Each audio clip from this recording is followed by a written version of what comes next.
Hello दोस्तों, नमस्कार। स्वागत है आपका आपके यूट्यूब चैनल एग्जाम 91 पे। तो दोस्तों कैसे हैं आप लोग? चलिए भाई, जैसा कि हम लोग डेली एक इंग्लिश का प्रैक्टिस सेट कर रहे थे, उस प्रैक्टिस सेट को हम लोग आगे बढ़ाते हुए आज हम लोग प्रैक्टिस सेट नंबर 13 देखेंगे। अब तक 13 प्रैक्टिस सेट में आपने एक चीज़ ये नोटिस की होगी, जो एरर्स हैं वो लगभग एक और दो ही चैप्टर ऐसे हैं जहाँ से कंप्लीट हो रही है, या तो वर्ब से आता है या सब्जेक्ट वर्ब एग्रीमेंट से आता है। ठीक है, तो हाँ, एक और वो वर्ब के सब्जेक्ट वर्ब एग्रीमेंट हो गया, नाउन कह सकते हैं, नाउन से भी यहाँ से आपको देखने को मिल रहा है। बाकी लगभग 1 से 2 जो है आपके वन वर्ड देखने को मिल जाते हैं, ईडियम भी देखने को मिलता है। लगभग अप्रॉक्सीमेट आप मान के चलिए 6 से 7 क्वेश्चन आपको सिर्फ और सिर्फ वोकैब से देखने को मिल रहे हैं, और आपको एरर्स 3 देखने को मिल ही जाती हैं। फिल इन दी ब्लैंक्स में भी वही आ जाता है, 2 आपको मिल जाते हैं मिस स्पेल्ड। तो इस चीज़ को ध्यान में रखते हुए अब आपको हम लोग जो है वन वर्ड का आपको वीडियो देखो मिल ही चुका होगा कल, तो उसी चीज़ को कंटिन्यू करेंगे और आगे भी आपको वन वर्ड करा देंगे। तो चलो अभी तो हम लोग यहाँ पे पहले तो ये देखते हुए क्वेश्चन के आज कौन कौन से यहाँ पे क्वेश्चन हमको देखने को मिलेंगे। तो लिखा हुआ है in the following question some parts of the sentence have में एरर है, देखते हैं। The ethos of equality was one of the major reason for their belief in Satguru. The ethos of equality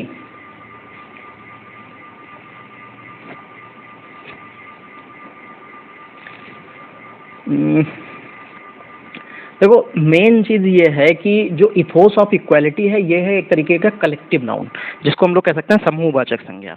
ठीक है, तो जो इथोस है इसका जो प्रोनाउंसिएशन है वो बॉबल से हो रहा है। किससे हो रहा है? बॉबल से। तो यहाँ पे जो ई इथोस लिखा हुआ, ए एथोस, एथोस की यहाँ पे इसके ए की जगह पे हमको क्या इस्तेमाल करना है? एन का इस्तेमाल करना है। तो गलती किस में हो जाएगी? फर्स्ट वाले में हो जाएगी। ये देखो यहाँ पे प्रीपोजिशन की गलती थी, तो मैंने आपको पहले भी बताया था कि preposition, subject verb agreement, noun और प्रोनाउन, ये इतने चीज़ें आप पढ़ लीजिए, आपका एरर से एक भी बाहर नहीं जाएगा। Second number, find the part of the given sentence has been the error in it there is no error, choose no error. चलिए, Sterling is only 24 but have achieved so much in his professional football career. Sterling is only 24 but have achieved so much in his professional football career। तो देखो यहाँ पे जो so much जो have लिखा हुआ है, मतलब स्टर्लिंग इज ओनली 24, वो 24 साल का ही है और उसने बहुत कुछ अचीव कर लिया है फुटबॉल के कैरियर में। तो यहाँ पे हैज़ होना चाहिए था, क्योंकि ये अकेला व्यक्ति है, ना कि यहाँ पे कुछ ज़्यादा लोगों की बात कर रहा है। तो यहाँ पे देखो, singular person, singular noun, subject verb agreement, पहला नियम मैंने आपको पढ़ाया हुआ है। आप लोगों ने नियम की डिमांड दोबारा नहीं की, इससे पता चलता है कि आप लोग जो है इंग्लिश को बहुत लाइटली ले रहे हैं। चलो खैर, क्वेश्चन नंबर 3 देखेंगे। यहाँ पे हम लोगों को एक अंडरलाइन में दे रखा है सेगमेंट, और उसी को जो है हमको सब्स्टिट्यूट, मतलब उसको बदलना है कि इसकी जगह पे क्या आएगा। चलो देखते हैं। He is field extremely unhappy yesterday because of the inordinate delay of the messenger. He is felt extremely unhappy yesterday because of the inordinate delay of the messenger। अच्छा, ये चीज़ आप देखिए, यहाँ पे लिखा हुआ है yesterday और यहाँ पे लिखा हुआ है इज। क्या ये दोनों एक साथ हो सकते हैं? नहीं हो सकते ना। तो इसीलिए जब जो सेंटेंस है हमारा अगर पास्ट में है तो ही वाज फेल्ट, और दूसरा यहाँ पे ये सेकंड, ये फेल्ट भी दे रखा है, ठीक, सेकंड फॉर्म। तो सिंपल सी बात है कि ये इज तो नहीं हो सकता, तो यहाँ पे क्या हो जाएगा? ही वाज, क्या हो जाएगा? He was feeling extremely unhappy yesterday, ये सही हो जाएगा। चलिए क्वेश्चन नंबर 4 देखेंगे क्या लिखा हुआ है। Select the most appropriate option to fill in the substitute, underline the segment. Segment में देखते हैं क्या अंडरलाइन है उसको। Small desert animal burrow underground across the day and come out only at night। वो ये कहना चाह रहे हैं कि जो छोटा जो मतलब जो रेगिस्तान होता है, जो रेगिस्तान के जो जानवर होते हैं वो क्या करते हैं? वो अंडरग्राउंड में पूरे दिन रहते हैं और रात को ही निकलते हैं।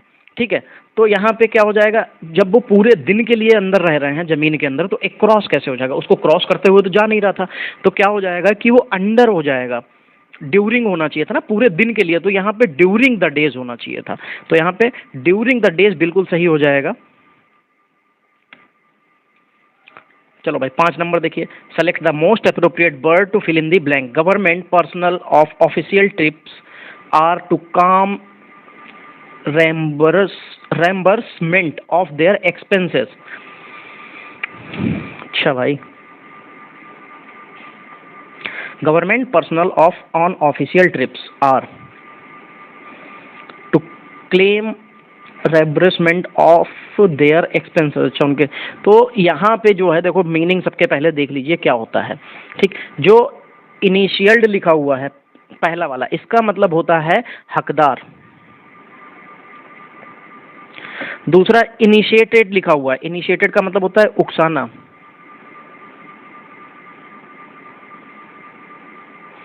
फिर इंडिकेटेड, इंडिकेटेड का मतलब होता है दोषी पाना।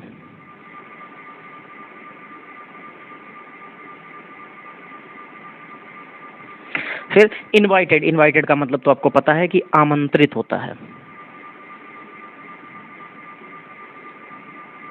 ठीक, आमंत्रित करना। तो यहाँ पे जो government personal on official trip, अगर मतलब कोई गवर्नमेंट कर्मचारी या गवर्नमेंट है तो वो अगर ऑफिशियल मतलब ऑफिस की तरफ से कोई ट्रिप पे जाता है तो टू क्लेम, तो जो वो उसका जाने आने का खर्चा है वो कौन देगा, तो वो सरकार देगी। तो वो उसको उसका जो मतलब खर्चा होगा उसको पाने का हकदार है, तो इनिशिएल्ड हो जाएगा। Select the most appropriate word to fill in the blank. चलिए आगे देखेंगे। The cities were about his remarks on the efficiency of the government and gave many examples to prove they didn't agree with him। चलिए, optimistic का मतलब होता है आशावादी। Morse का मतलब क्या होता है, चिड़चिड़ा।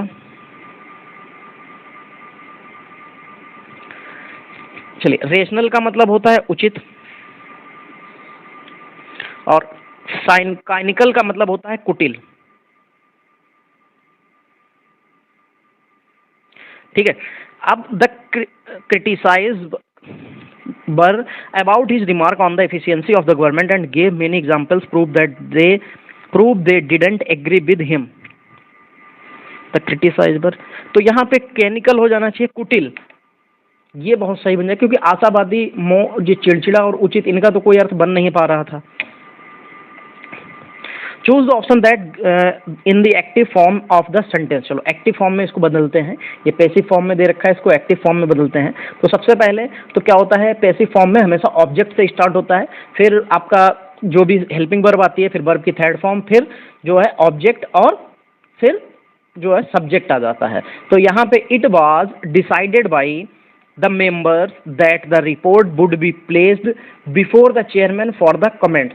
तो देखो अगर इस तरीके से देखेंगे तो ये ऑब्जेक्ट है, ये सब्जेक्ट बन जाएगा, कि सब्जेक्ट क्या बन जाएगा, द मेंबर्स डिसाइडेड, ठीक, to place, decided to place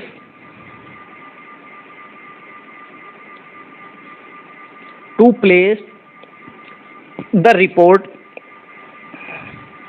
ठीक है, रिपोर्ट कहाँ गया, the report, to place the report before the chairman, ठीक, before the chairman for his comments.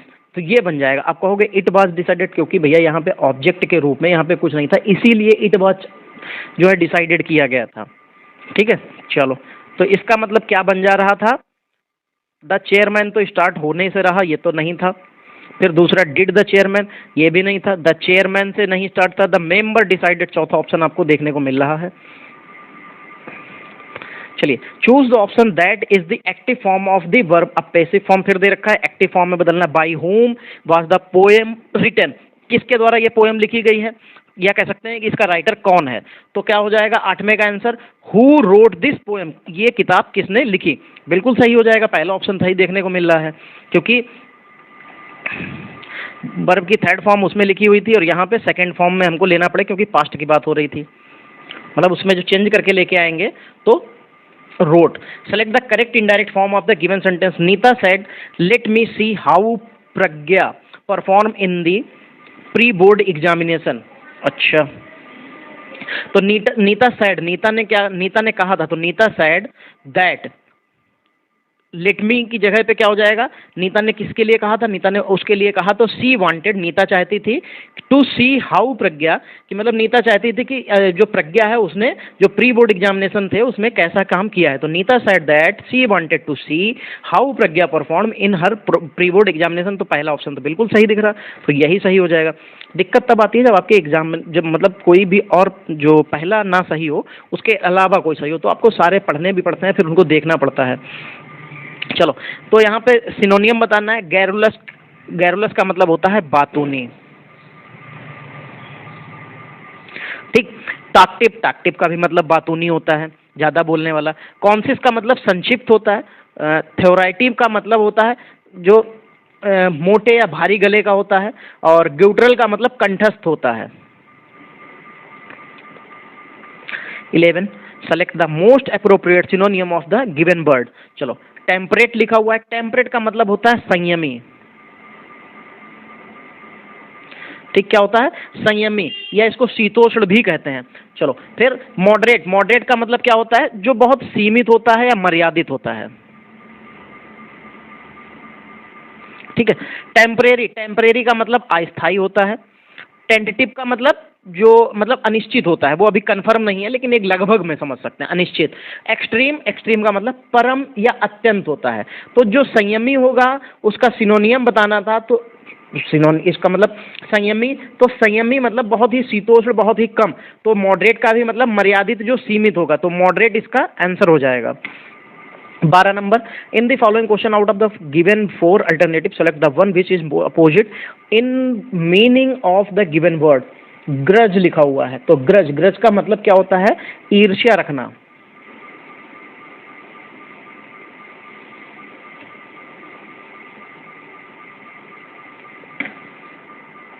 ठीक।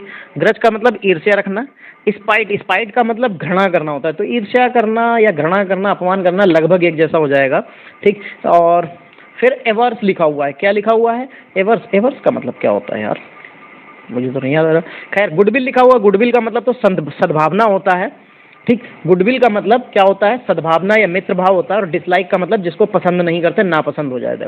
तो अगर हम किसी से ईर्ष्या रखेंगे तो दूसरे से मित्र भाव रखेंगे, जो कि गुडविल में होता है, मित्रता का भाव रखना। Select the most appropriate antonym of the given word.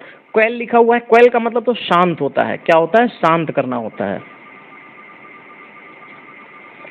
फिर शांत करना का मतलब यहाँ पे विरोध बताना था, दूसरा क्या करेगा, तो चिल्लाएगा या क्या होगा, उत्तेजित हो रहा होगा। तो सोथ, सोथ का मतलब क्या होता है, शांत करना होता है। इसका भी मतलब आप लिख लीजिएगा, शांत करना,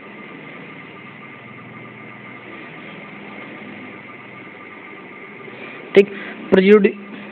प्रीजुडिस लिखा हुआ है, प्रीजुडिस लिखा हुआ है, इसका मतलब पूर्व ग्रह होता है, क्या होता है, पूर्व ग्रह।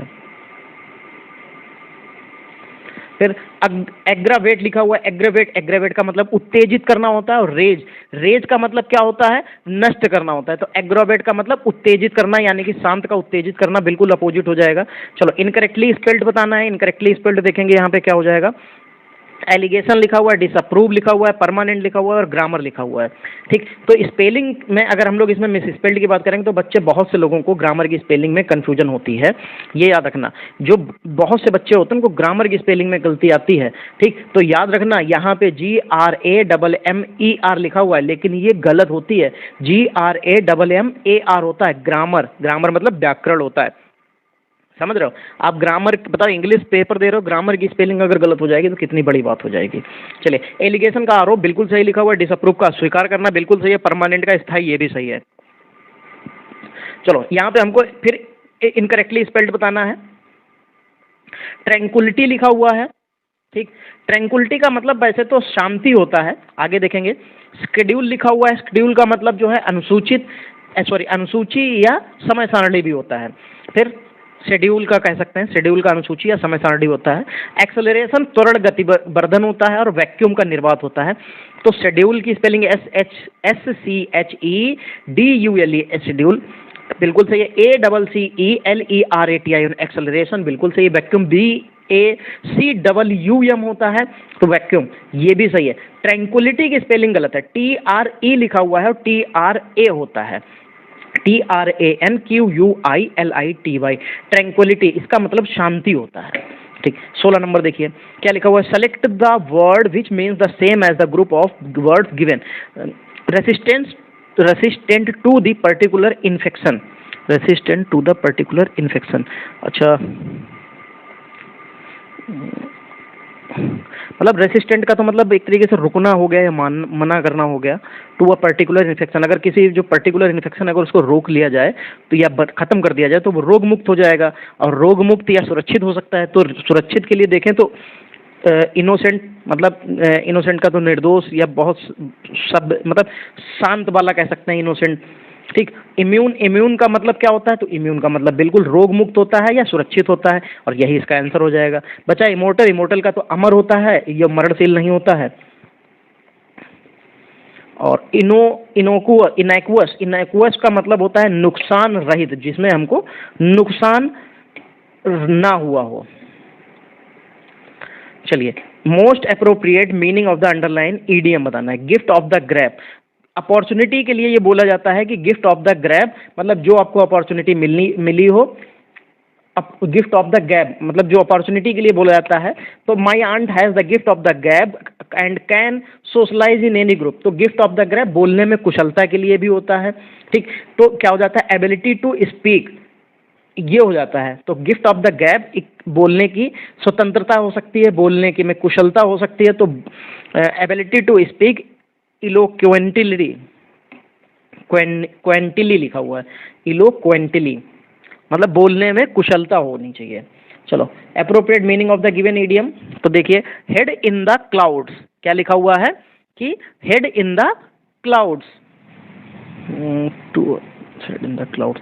अच्छा, इसका मतलब तो हेड इन द क्लाउड्स मतलब तुम्हारा सर जो होगा अगर वो आसमान में बादलों में होगा, तो इसका मतलब क्या होगा, वो तभी पॉसिबल है जब आप कल्पनाशील हों, मतलब सपने में होंगे। ठीक है, कल्पनाशील जब होंगे। तो इस तरीके से अगर देखेंगे, कल्पनाशील का मतलब टू बी ए वेरी टाल नहीं, अरे टाल इतना कोई नहीं होता। टू फील गिडी नहीं हो पाएगा, टू वेरी लेजी, अरे लेजी वाला आदमी कैसे। टू डे ड्रीम, बिल्कुल दिन का सपना, कल्पनाशील। चलो भाई, 19 नंबर देखेंगे। यहाँ पे हमको 4 जम्बल्ड सेंटेंस दे रखे हैं, उनको मैच करना है। चलो, soon the idea took its final shape and she started selling briefs under the brand name Harbhajan's and the tagline, "You will remember your childhood." That when Ravina suggested that she should start selling her signature besan ki barfi, today Harbhajan Kaur is truly living by these words as she now sell tasty barfi and make good money. It all started in 2016 when 94-year-old Harbhajan's daughter asked her if she had any regrets in life, to which she expressed that she never earned a penny for herself. बिल्कुल यहाँ से ही आपकी शुरुआत हो रही है। ठीक है, पहला ये बन जाएगा। और जब ये बात चली थी तो that's Raveena suggested that she should starting signature बेसन की बर्फी, ये रियलिटी वाली कहानी है। एक लोग थी हरियाणा में, उनके लिए ये बात कही गई थी। ठीक है, 94 पंजाब की थी, सॉरी ये 2016 की बात है, 94 की ये थी। तब इन्होंने अपना किचन स्टार्ट किया था और उसके बाद इनको बहुत फेमस हुई थी और बहुत ज़्यादा उसके बाद चली थी। ठीक, तो जब ये चीज़ जब इन्होंने क्या की, उसने सजेस्ट किया रवीना ने कि आप जो है बेसन की बर्फी बनाएं। Soon the idea took its final shape and she started selling burfi under the brand of Harbhajan's and the tagline, "You will remember your childhood." ये उन्होंने तब चालू कर दिया, उनकी टैगलाइन ये थी। फिर today's Harbhajan is truly living these words of age see now sell tasty barfi and make money, makes good money. तो यहाँ पे ये क्या हो जाएगा, तो ये चौथा पार्ट बन जाएगा, यानी कि क्या बनना है, DBAC। तो DBAC देखेंगे हम लोग कहाँ पे है, तो DBAC पहले पार्ट में है, तो यही आंसर हो जाएगा। सेलेक्ट द मोस्ट अप्रोप्रिएट सिनोनियम बताना है। क्या लिखा हुआ है सिनोनियम में, एबोर्ड लिखा हुआ है। एबोर्ड का मतलब निवास होता है, एबोर्ड का मतलब निवास होता है। ठीक, फिर एनेक्स लिखा हुआ है, एनेक्स का मतलब हड़प कर लेना होता है। फिर हैबिचुएशन का मतलब आदि होता है। ड्वेलिंग, ड्वेलिंग का भी मतलब निवास होता है। और एब्रॉड का मतलब, एबॉर्ड का मतलब नज़दीक होता है। ठीक है, समीप। तो ड्वेलिंग हो जाएगा यहाँ पे निवास, बिल्कुल सही हो जाएगा। अब हमको यहाँ पे एक पैराग्राफ दिया है, इसको पढ़ेंगे और इसके क्वेश्चंस के जवाब देंगे। Trade fair are among the most memorable events that take place periodically with the purpose of promoting sales, launching new products, bringing together manufacturers of a particular line of products, and educating the public. They are held at the levels international, national, state, and district. The most prominent among them are the India International Trade Fair, World Books Fair, Information Technology Fair, Electronic Trade and Technology Fair, Textile Fair, Auto Expo, State Level Book Fairs, District Level Exhibitions, etc. India Trade Promotions Organization, जिसको ITPO कहते हैं, which has incorporated in 1992 by the merger of Trade Development Authority (TDA) with the Trade Fair Authority of India (TFAI), has been playing a commendable role in this respect. It can be said without a doubt that sales promotion is the most important purpose of these fairs, bringing together the largest possible number of manufacturers, suppliers, existing and potential buyer under the same roof, help to promote the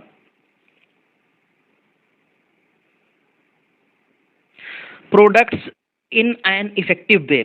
All these people come together on a single platform for a fixed period of time. This offers a unique opportunity to manufacturers and suppliers to display their best product and services, and the buyers get a chance to see a wide range of products and services. Conference, seminar, live product demonstrations, and presentations are regular features of these fair and exhibitions. Beside these colorful cultural programs are also important features of such fairs. These fairs give a good opportunity to the artists to showcase their skills and talent at such specially organized program. देखिए मैं आपको एक चीज़ बताऊं, बहुत से लोग आपको ये वीडियो लेके आएंगे कि पैराग्राफ कैसे सॉल्व करें, पैराग्राफ में ये करें, कुछ नहीं करना। आपको पैराग्राफ कोई भी हो, आपको सिर्फ एक बार पूरी तरीके से उसको पढ़ लेना है। आप हिंदी अर्थ नहीं निकाल पा रहे हैं, बिल्कुल निकालना भी मत, ठीक है। आप पूरा पैराग्राफ बस पढ़ते जाइए। पूरा पैराग्राफ जब आप खत्म करेंगे, बस क्या है, ध्यान से पढ़ना है, आपके दिमाग को इधर उधर नहीं करना है। ये नहीं आप पढ़ कुछ और ना है और दिमाग आपका कहीं और लेके चले गए, तो फिर आपको दिक्कत हो जाएगी। तो उसी चीज़ को मैनेज करते हुए, उसी चीज़ को देखते हुए खाली आपको पैराग्राफ पढ़ना है, समझना है कि कौन सी लाइन कहाँ पे थी, बाकी के आंसर्स आपके अपने आप हो जाएंगे। चलिए यहाँ पे देखिए, अब उसने पूछा है ITPO स्टैंड फॉर, किसके लिए था? तो आपने पूरा पैराग्राफ पढ़ा, उसमें एक जगह पे लिखा था कि इंडिया ट्रेड प्रमोशन ऑर्गेनाइजेशन। क्या लिखा था? India trade promotion organisation. चलो, इंडियन ट्रेड प्रमोशन ऑर्डर गलत है, इंडिया ट्रेड प्रमोशन ऑर्गेनाइजेशन। देखिए मिल गया सेकंड ऑप्शन। बस यही चीज़ मैं कह रहा हूँ कि आप खाली पैराग्राफ पढ़िए, आपको चीज़ें खुद मिल जाएंगी। चलिए, what are some of the regular features of such trade fairs, उसमें जो ट्रेड फेयर्स थे उसके फीचर्स थे वो क्या थे? चलिए देखिए, programme for launching new product and showcasing skill and talent, नहीं। Conference, seminar, live product demonstration and meeting. देखो डिमॉन्स्ट्रेशन जो लिखा हुआ है वो तो सही है, कॉन्फ्रेंस और सेमिनार ये इस चीज़ के लिए नहीं सकते, उसके फीचर्स में शामिल नहीं था। Programmes for launching new product and new product को वो लॉन्च करने के लिए बात तो कर रहे, लेकिन वो इसमें नहीं शामिल था उसके फीचर्स में क्या शामिल था? Conference, seminar, live product demonstration और प्रेजेंटेशन। ये वो उन लोगों का फीचर था, वो लोग जो है ये प्रोवाइड करते हैं। चलो भाई 23 नंबर देखेंगे। How is the trade fair of effective way of promoting product? How is the trade fair in an effective way to promoting product? क्या हो जाएगा? It brings together the maximum number of manufacturers, suppliers and buyer in the single place. He is the trade fair an effective way of promoting products. तो it bring together the maximum number of manufacturers, supplier and buyer in the single place. यही बिल्कुल सही है, पहला ही option आपको देखने को मिल जाएगा, ये बिल्कुल सही लिखा हुआ है। अंडर द रूफ मीन्स मतलब छत के नीचे। तो क्या हो जाएगा? जब अंडर द रूफ है मतलब छत के नीचे, तो वो एक ही जगह हो जाएगी ना। तो एट वन प्लेस, ये एक तरीके का इडियम है, ठीक है। अंडर द रूफ का मतलब होता है एक ही जगह पर होना। फिर 25 number, what is the main purpose of organising trade fairs. जो ऑर्गेनाइजिंग ट्रेड फेयर जो लगाए जाते थे, जो मेले ऑर्गेनाइजिंग ट्रेड फेयर्स, ये इनका जो पर्पस था वो क्या था, ये पूछा जा रहा है। तो informing people about the activities of the trade, नहीं वो तो आदमी खुद सीख लेता है। लॉन्चिंग इंटरनेशनल प्रोडक्ट, ये हो सकता है। Bringing the manufacturers and suppliers together, sales promotion, main चीज उनका ये था कि ये जो फेयर्स लगाए जाते हैं, जो मेले लगाए जाते हैं, बस ये प्रमोशन के लिए लगाए जाते हैं। जैसे आप कभी मॉल में जाइएगा, आपसे एक फॉर्म भरवाएंगे, कहेंगे सर जी ये हमारी कंपनी की तरफ से आपको जो है फिर एक वाउचर मिलेगा, ऐसे करके कहेंगे, आपको जो है बताएंगे। तो वो क्या होगा कि आपको अगले दिन फोन आ जाएगा कि सर आपका कूपन जो है वो लकी ड्रॉ में सेलेक्ट हो गया, और आपको मतलब क्योंकि अगर वो कपल के लिए होगा तो कपल के साथ ही बुलाएंगे, कहेंगे कि आप जो है अपनी वाइफ या अपने हस्बैंड के साथ आ जाइए, कल इतने बजे से हमारा प्रोग्राम है, जहाँ पे आपको हम कुछ जानकारियां देंगे और साथ ही आपको आपका गिफ्ट हैम्पर दे देंगे। तो लोग जाते हैं गिफ्ट हैम्पर के लालच में वहां पे जाते हैं, लेकिन वो बैठाल के 1 घंटे सिर्फ मीटिंग में आपको अपने जो प्रोग्राम होते हैं उसके बारे में बताते हैं कि भाई हमारी कंपनी ये चीज़ बनाती है और ऐसे ऐसे करके हम अपना प्रोग्राम रखते हैं। तो वो आपको वहाँ से देखने को मिलेगा। ठीक है, चलिए, तो जो आज की दोस्तों हमारी क्लास थी वो देखिए हम लोग यहीं पे कंप्लीट कर रहे हैं अपनी, और बाकी जो भी इसकी जो PDF है वो हमारे सब टेलीग्राम पे डाल दिए जाते हैं, आप वहाँ से इसको ले सकते हैं और बाद में इसको रिविजन कर सकते हैं। चलिए, आज की क्लास यहीं तक रखेंगे, मिलेंगे हम लोग अगली क्लास में, तब तक के लिए जय हिंद दोस्तों।